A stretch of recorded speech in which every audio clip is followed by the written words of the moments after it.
So, Jagan from growth data. நம்ம போன வீடியோல arithmetic operators பார்த்தோம் இல்லையா? So arithmetic operators addition, subtraction, multiplication எல்லாமே வந்து நம்ம நம்பர்ஸ்ல பார்த்தோம். இது நமக்கு ஸ்ட்ரிங்ல ஒரு கேரக்டர்ல என்ன ஆகும் arithmetic operation என்ன ஆகும்னு பார்க்கலாம். இப்போ a equal to 10, b equal to 20. a multiplied by b அப்படின்னா 10 into 20 200 வரும் இல்லையா? இப்போ இது a equal to test, b equal to test rank or marks கொடுத்தோம்னா இப்போ a into b கொடுத்தா என்ன ஆகும்? எரர் அடிக்கும். ஏன்னா இது நான் இன்டீஜரை வந்து நம்ம மல்டிப்ளை பண்ண முடியாது. ஸோ டெஸ்ட்டையும் மார்க்கையும் மல்டிப்ளை பண்ண முடியாது. ஆனா a into 2ன்னு கொடுத்தோம்னா என்ன ஆகுது? டெஸ்ட்ங்கிறது 2 தடவை வருது. இதே இது c equal to 2ன்னு கொடுத்துட்டு a into cன்னு கொடுத்தோம்னா டெஸ்ட் into டெஸ்ட்னு வருது. இதை மாற்றி கொடுக்கலாம். 2 into c கூட a கூட கொடுக்கலாம். c into a கொடுத்தா கூட அதுதான் டெஸ்ட் into டெஸ்ட் வரும். இப்போ இது வந்து அடிஷன் கொடுத்தோம்னா இப்போ சிங்கிறது 2, ஏங்கிறது 1. அடிஷன் கொடுத்தா எரர் வரும். ஏன்னா 2 பிளஸ் டெஸ்ட் அப்படின்னா இது ஒர்க் ஆகாது. ஏன்னா 1 வந்து இன்டீஜர், 1 வந்து ஸ்ட்ரிங் கேரக்டர். ஆனா மல்டிப்ளிகேஷன் ஒர்க் ஆகும். சரியா? இது டிவிஷன் வந்து ஒர்க் ஆகாது. மல்டிப்ளிகேஷன் மட்டும்தான் ஒர்க் ஆகும். ஆனா ஏங்கிறது டெஸ்ட், பிங்கிறது மார்க்ஸ் இருக்கு இல்லையா? இப்ப ஏ பிளஸ் பி அப்படின்னா டெஸ்ட்டும் மார்க்ஸும் வரும். நடுவில் ஸ்பேஸ் வேணும்னா ஒரு ஸ்பேஸை கொடுத்துட்டு கோட்ஸ்ல ஸ்பேஸ் கொடுத்து பிளஸ் கொடுத்தோம்னா டெஸ்ட் ஒரு ஸ்பேஸ் மார்க்னு வரும். ஸோ நமக்கு ஒரு டேட்டா டைப் மாறுது. டேட்டா டைப் இல்லை, இது வந்து டேட்டா டைப் வந்து ஸ்ட்ரிங் ஆர் கேரக்டர். சி வந்து டேட்டா டைப் வந்து இன்டிஜர்.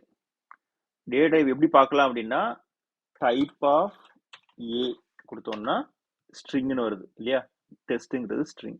இதே டைப் ஆஃப் சின்னு கொடுத்தோம்னா இன்டிஜர். ஏன்னா இது வந்து ஹோல் நம்பர். ஸோ ஒரு டிஃப்ரெண்ட் டேட்டா டைப்போட மிக்ஸ் பண்ணி பண்ணும்போது சில ஆப்ரேட்டர்ஸ் ஒர்க் ஆகும், சில ஆப்ரேட்டர்ஸ் ஒர்க் ஆகாது. பிளஸ் வந்து ரெண்டுமே ஒரே டேட்டா டைப்பா இருந்துச்சுன்னா, ரெண்டுமே ஸ்ட்ரிங்கா இருந்துச்சுன்னா ஒர்க் ஆகும். ஸோ ஏ வந்து டெஸ்ட், பி வந்து மார்க் அப்படின்னா டெஸ்ட் மார்க் ஒர்க் ஆகும். இது சி வந்து இன்டீஜரா இருக்கு, ஏ பிளஸ் பி பிளஸ் சின்னா எனக்கு ஒர்க் ஆகாது. இது பி இன்டு சின்னா எனக்கு ஒர்க் ஆகும். சொன்னேன் இல்லையா? ஆப்ரேஷன் ப்ரிசிடென்ஸ் வந்து பி இன்டு சி முதல்ல ஒர்க் ஆகும். அப்போ மார்க்ஸ் இன்டு மார்க்ஸ் 2 தடவை வந்துருச்சு. அதுக்கப்புறம் டெஸ்ட் வந்து ஆட் ஆகும். இது ஒரு பிராக்கெட்டை போட்டோம் அப்படின்னா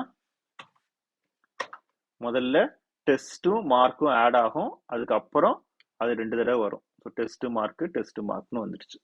ஸோ இதே டிவிஷன் வந்து ஒர்க் ஆகாது. அதனால நம்ம ஆப்ரேட்டர்ஸ் யூஸ் பண்ணும்போது எல்லா நேரத்துலையும் ஒர்க் ஆகும்னு சொல்ல முடியாது. ஸோ எதுல ஒர்க் ஆகும் எதுல ஒர்க் ஆகாதுங்கிறத பார்த்துக்கணும்.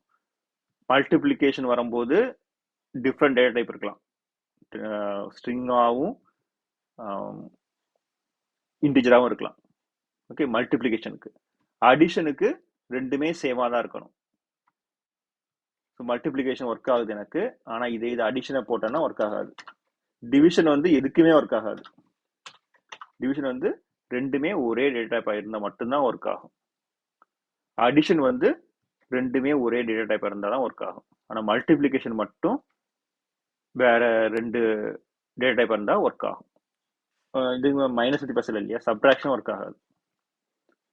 ஸோ மல்டிப்ளிகேஷன் மட்டும் ஒரு ஸ்பெஷல் கேரக்டர் இருக்கு.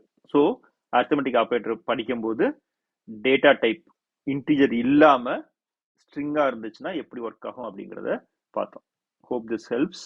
தேங்க்யூ ஃபார் வாட்சிங்.